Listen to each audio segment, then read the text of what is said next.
2024 में लगता है कि केसारी लाल यादव जी अपना एक नया रिकॉर्ड खड़ा कर सकते हैं। जी हां, आपको बता दूं कि 2 दिन पहले ही केसारी लाल यादव जी का एक भोजपुरी भक्ति सॉन्ग लॉन्च किया गया था, जिस गाने का टाइटल था देवी माई से हिला।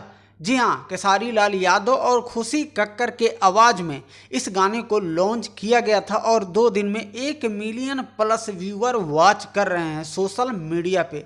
तो भाई लोग, यहीं से आप अनुमान लगा लीजिए कि भोजपुरी में देवी गीत, पहला देवी गीत लॉन्च करने के बाद 1 मिलियन व्यूज क्रॉस हो गया है।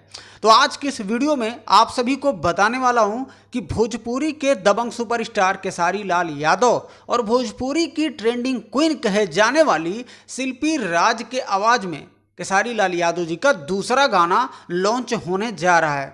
तो कुछ ही घंटे पहले ही गाने का पोस्टर शेयर किया गया है, जो कि स्क्रीन पे पोस्टर आप लोग यहाँ देख रहे होंगे, जिस गाने का टाइटल होगा भले ऐलू देवी माई।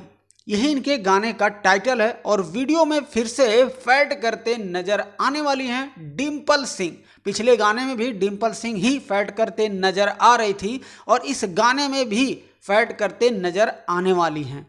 इस वीडियो के डायरेक्टर होंगे पवन पाल जी और इस गाने में म्यूजिक दिए हैं बड़े भाई आर्या शर्मा जी। इस गाने के राइटर होंगे टुनटुन यादव जी। तो आपको बता दूं भाई लोग कि 26 सितंबर को, जी हाँ, यानी कि कल के डेट में सुबह 6:15 पर इस गाने को लॉन्च किया जा रहा है। मांस रिकॉर्ड भोजपुरी यूट्यूब चैनल है, उसी पर इस गाने को लॉन्च किया जाएगा, जिस गाने का टाइटल है भले ऐलू देवी माई। तो भाई, वीडियो पसंद आए तो लाइक जरूर कर दीजिएगा और चैनल पे नए हैं तो सब्सक्राइब करके बेल आइकन घंटी को प्रेस जरूर कर लीजिएगा।